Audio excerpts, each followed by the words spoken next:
दोस्तों, पूरे 500 सालों के बाद बन रहा है दिव्य दुर्लभ महाशुभ संयोग 28 अक्टूबर साल की सबसे बड़ी पूर्णिमा शरद पूर्णिमा चंद्र ग्रहण। इस दिन चुपचाप गाय माता को खिला दें। ये एक छोटी सी चीज, रोड़पति भी होंगे, करोड़पति मिलेंगी, सभी संकटों और कष्टों से मुक्ति, मृत्यु दंड, पितृदोष तुरंत होगा खत्म। पूरे साल आपके घर में भरे रहेंगे अन्न धन के भंडार, यूं कहें कि आपकी साथ पुश्तें तक करेंगी। रुपयों पैसों पर राजमाता लक्ष्मी के आशीर्वाद से आपकी साथ पीढ़ियों तक बैंक बैलेंस बढ़ता चला जाएगा। सभी दुख दर्द संकट कष्ट होंगे दूर और सुख आपके कदमों में आ जाएंगे, सुख आपके कदम चूमेंगे। यदि आप यह एक छोटी सी चीज गाय को खिला देते हैं 28 अक्टूबर यानी कि शरद पूर्णिमा के दिन, दोस्तों यकीन मानिए तत्काल गरीबी समाप्त हो जाएगी। आपके जीवन से गरीबी का नामो निशान खत्म हो जाएगा, गरीबी जड़ से दूर हो जाएगी हमेशा के लिए। यदि आप एक छोटी सी चीज 28 अक्टूबर यानी कि शरद पूर्णिमा के दिन गाय को खिला देते हैं दोस्तों, इस बार का शरद पूर्णिमा है, बहुत ही दुर्लभ संयोग में है, आपके जीवन से तत्काल गरीबी को समाप्त कर देगी। ये मान ले आप गाय से जुड़े इन उपायों को यदि आप कर लेते हैं दोस्तों, कौन कौन से उपाय हैं जो कि आपको शरद पूर्णिमा के दिन जरूर करने चाहिए, जिसे करने से व्यक्ति को अपार धन संपत्ति की प्राप्ति होती है, व्यक्ति मालामाल हो जाता है और जीवन से तत्काल गरीबी समाप्त हो जाती है, दुख दर्द संकट कष्ट दूर हो जाते हैं और सुख व्यक्ति के कदमों में आ जाते हैं। इस वीडियो में हम आपको उन्हीं खास और महत्वपूर्ण अचूक चमत्कारिक उपायों को बताने वाले हैं जो कि गाय से जुड़े हैं। अपने फायदे के लिए पूरा वीडियो देखना। यदि आप चाहते हैं माता लक्ष्मी की कृपा आपको प्राप्त हो, गरीबी आपके जीवन से समाप्त हो जाए, आप धन से मालामाल हो जाए और 7 पीढ़ियों तक बैंक बैलेंस बढ़ाता चला जाए, तो दोस्तों वीडियो पूरी देखना। शुरू से अंत तक बीच बीच में से काट कर वीडियो देखोगे तो कोई लाभ नहीं मिलने वाला, तो समय निकालकर पूरा वीडियो देखिए दोस्तों। वीडियो शुरू करें। सबसे पहले तो आपसे रिक्वेस्ट करते हैं कि माता लक्ष्मी के सच्चे भक्त वीडियो को लाइक कर देना और सच्चे दिल से कमेंट बॉक्स में जय माता लक्ष्मी अवश्य देना। माता लक्ष्मी का आशीर्वाद आपको प्राप्त हो सके और ज्यादा से ज्यादा वीडियो को शेयर जरूर करना, जिससे कि और लोग भी इस वीडियो के माध्यम से लाभ प्राप्त कर सके। दोस्तों आपको बता दें कि अश्विन मास के शुक्ल पक्ष की पूर्णिमा को शरद पूर्णिमा कहते हैं। ये हैं शरद पूर्णिमा के नाम से भी जानी जाती है। वैदिक ज्योतिष में पूरे वर्ष में केवल इसी दिन चंद्रमा 16 कलाओं का होता है और इससे निकलने वाली किरणें अमृत के समान मानी जाती हैं। उत्तर और मध्य भारत में शरद पूर्णिमा की रात्रि को दूध की खीर बनाकर चंद्रमा की रोशनी में रखी जाती है।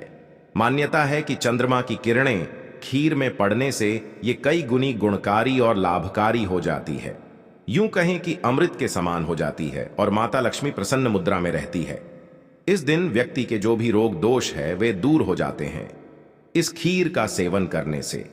यदि आप अगले दिन इस खीर का सेवन करते हैं प्रसाद स्वरूप, तो आपको लाभ होगा, धन लाभ होगा, ये मान लें आप, और शरद पूर्णिमा के दिन आपको संभव हो सके तो किसी पवित्र नदी में स्नान करना चाहिए और इस दिन अन्न धन वस्त्र जो भी हो दान जब धर्म के कर्म जरूर करें इस दिन, और यथाशक्ति के अनुसार जैसा आपसे बने दान धर्म के कर्म जरूर करें। और इस दिन आपको पूर्णिमा व्रत की कथा सुननी या फिर पढ़ने जरूर चाहिए और कथा से पूर्व एक लोटे में जल और गिलास में गेहूं और पत्ते के दोने में रोली और चावल रखकर कलश की वंदना करें और दक्षिणा चढ़ाएं। और इस दिन आपको अधिक से अधिक भगवान विष्णु जी मतलब लक्ष्मी का ध्यान करना चाहिए, विधि विधान से पूजा करनी चाहिए और इस दिन आपको भगवान शिव, मां पार्वती और भगवान कार्तिकेय की भी पूजा करनी चाहिए। सभी मनोकामनाएं आपकी पूर्ण जाएगी, ये मान ले आप। और दोस्तों अब बात करें कि आपको गाय से जुड़े कौन कौन से उपाय इस दिन शरद पूर्णिमा के दिन करनी चाहिए, जिससे कि आपके जीवन से तत्काल गरीबी समाप्त हो जाए, सभी दुख दर्द संकट कष्ट हैं वे दूर हो जाएं और सभी सुख आपके कदमों में आ जाएं, सुख आपके कदम चूमे और माता लक्ष्मी की कृपा आपके ऊपर सदैव बरसे चलिए। शुरू करते हैं गाय से जुड़ी कौन कौन से उपाय आपको शरद पूर्णिमा के दिन करनी चाहिए। चलिए शुरू करते हैं दोस्तों।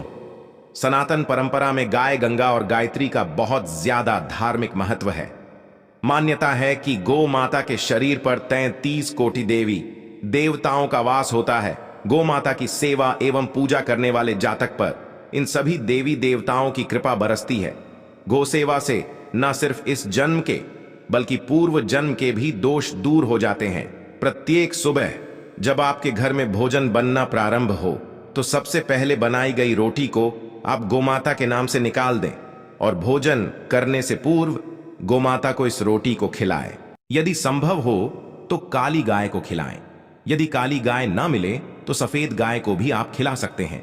प्रत्येक पूजा और मांगलिक कार्य में गोमाता या उनसे जुड़ी चीजें जैसे गाय का गोबर, गोमूत्र, गाय का दूध अथवा गाय के दूध से बना घी अवश्य शामिल करें।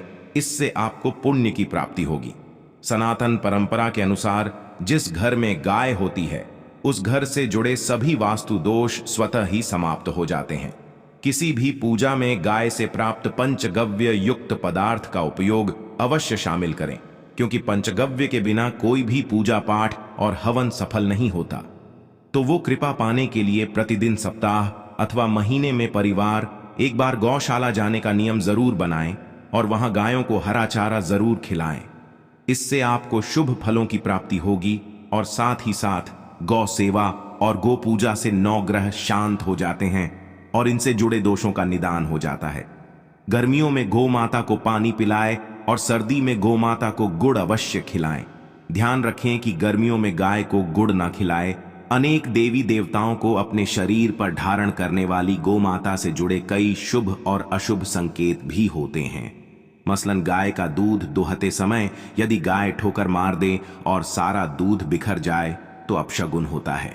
यदि कोई यात्रा पर निकल रहा हो और गाय अपने बछड़े को दूध पिलाती सामने आ जाए तो निश्चित रूप से जिस यात्रा के लिए आप निकले हैं वे यात्रा आपके लिए अवश्य ही सफल होगी और वह काम जिसके लिए आप निकले हैं वे अवश्य ही पूर्ण होगा।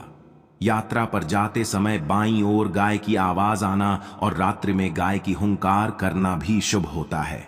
दोस्तों, साथ ही साथ गाय के साथ आप भूलकर भी ये काम ना करें, अन्यथा मिलता है घोर नरक और जीवन भर की परेशानियां।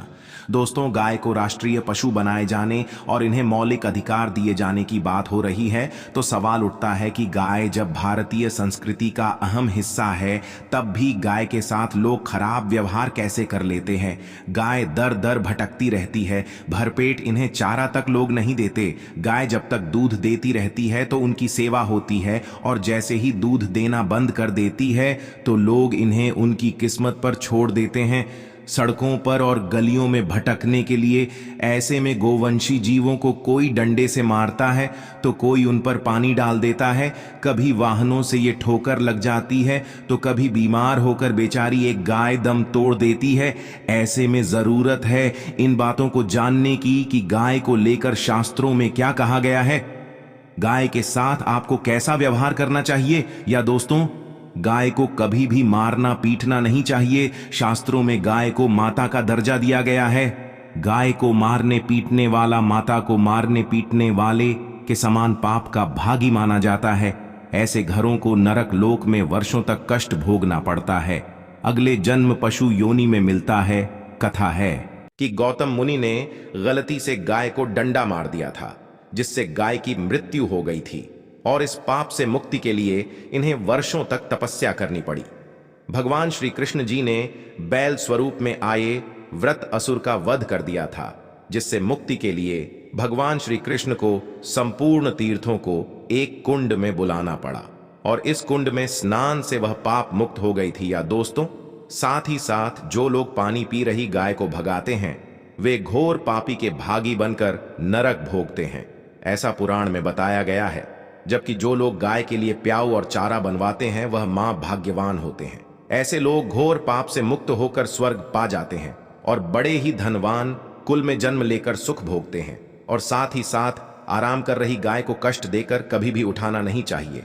कहते हैं कि जिस स्थान पर गाय बैठी है वहां से नकारात्मक ऊर्जा समाप्त हो जाती है। गाय के बैठने की जगह को जो लोग नियमित साफ रखते हैं वे पूर्व जन्म में किए गए जाने अनजाने में पापों से मुक्ति हो जाते हैं और गोलोक में स्थान पाते हैं।